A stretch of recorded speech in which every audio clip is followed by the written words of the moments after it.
किसी ने बड़े कमाल की बात कही है कि जब तक आप डरते रहोगे आपकी जिंदगी के फैसले कोई और लेता रहेगा।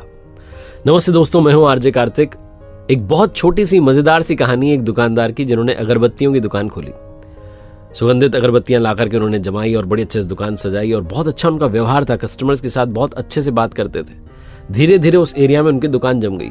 1-2 महीने के अंदर बिक्री होने लगी, दुकान में पैसा आने लगा। बड़े खुश थे। दुकान के बाहर एक बड़ा सा बोर्ड इन्होंने लगवाया हुआ था, उस पर लिखवाया था बड़े बड़े अक्षरों में, हमारे यहाँ सुगंधित अगरबत्तियां मिलती हैं। कुछ समय के बाद में एक सज्जन इनकी दुकान पर आया और कहने लगे कि साहब आपके बोर्ड में गड़बड़ी लग रही है मुझे। तो भोला वाला दुकानदार था, उन्होंने पूछा भाई क्या हो गया, आपको क्या गड़बड़ लगी? मैंने तो सही लिखवाया। तो उन सज्जन ने कहा कि आपने लिखवाया हमारे यहाँ सुगंधित अगरबत्तियां मिलती हैं। अगरबत्तियां दुनिया के किस कोने में दुर्गंधित मिलती हैं? कहाँ आपको आप सुना आपने कि बदबू वाली अगरबत्ती मिली? अगरबत्तियां तो सारी की सारी सुगंधित ही होती हैं। आपने ये जो हमारे यहाँ सुगंधित अगरबत्तियां मिलती हैं लिखवाया, इसमें से सुगंधित हटवा दीजिए। कोई इसका मतलब नहीं, कोई तात्पर्य नहीं है। भोला वाला दुकानदार तो उसने कहा सही तो कह रहे हैं, इसका क्या मतलब है? पेंटर को बुलवाया, कहा भाई पेंट कर जाओ। तो सुगंधित शब्द जो था उस पर पेंट हो गया। अब वहां लिखा हुआ था हमारे यहाँ अगरबत्तियां मिलती हैं। कुछ समय के बाद में एक और सज्जन आया, उन्होंने अपना ज्ञान दिया, राय दी। उन्होंने कहा साहब आपने लिखवाया हमारे यहाँ अगरबत्तियां मिलती हैं। हमारे यहाँ का क्या मतलब है? आप ही के तो यहाँ मिलेंगी, आप ही की तो दुकान है, और कहाँ मिलेगी? ये 2 अक्षर 2 शब्द मुझे जम नहीं रहे, दोनों शब्द हटवा दीजिए आप। तो बुलवाया पेंटर को, भोले वाले दुकानदार ने हमारे यहाँ भी हटवा दिया। वो 2 शब्द भी गायब हो गए। 15-20 दिन बीते होंगे, एक और आए सज्जन, उन्होंने अपना ज्ञान दिया कि साहब आपके बोर्ड पर लिखा हुआ है अगरबत्तियां मिलती हैं। मिलती हैं का क्या मतलब है? मिलेंगी सही, जब दुकान खोल के बैठे हो तो मिलेंगी ना, कि नहीं मिलेंगी? भोले वाले दुकानदार ने सोचा ये भी बात तो सही कह रहे हैं।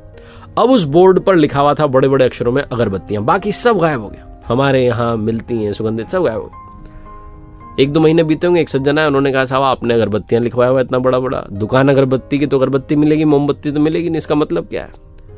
तो बुलाया पेंटर को, उसको भी पतवा दिया, गायब कर दिया। खाली बोर्ड लगा हुआ था। धीरे धीरे जो धंधा था उनका, जो दुकान थी उनकी, कमजोर होने लगी, धंधा मंदा होने लगा, बिक्री कम हो गई। कुछ समय बाद इनका एक बहुत पुराना दोस्त था, वो आया दुकान पर, तो बातचीत चलने लगी। तो बताया इन्होंने कि धंधा जो है बड़ा मंदा होता जा रहा है और ये वो क्या करूं मुझे समझ में नहीं आता। तो दोस्त गया बाहर एरिया देखने के लिए और उसने बाहर से दुकान को देखा और वो वापस आया दौड़ के, कहने लगा तुम पागल हो गए हो, मूर्ख हो, पता नहीं क्या कर रहे हो? तुमने अपनी दुकान के बाहर इतना बड़ा बोर्ड लगवाया, उस पर कुछ नहीं लिखवा रहे हो। तुम्हें कुछ तो लिखवाना चाहिए, कुछ तो लिखवा देते। तुम वहां लिखवाओ कि हमारे यहाँ सुगंधित अगरबत्तियां मिलती हैं, फिर देखना क्या दुकान चलेगी।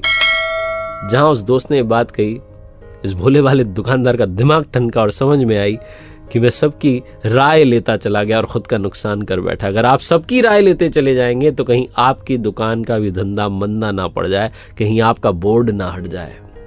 बड़ी छोटी सी कहानी जिसका सार ये कहता है कि जब तक आप डरते रहेंगे, दूसरों की राय ही लेते रह जाएंगे, तब तक आप अपनी जिंदगी के फैसले कर नहीं पाएंगे। एक बार फिर से वही बात जो अक्सर आपसे कहता हूं, ऊपर वाले के आशीर्वाद, अपनी मेहनत और अपनों के प्यार के साथ कर दिखाओ कुछ ऐसा कि दुनिया करना चाहे आपके जैसा।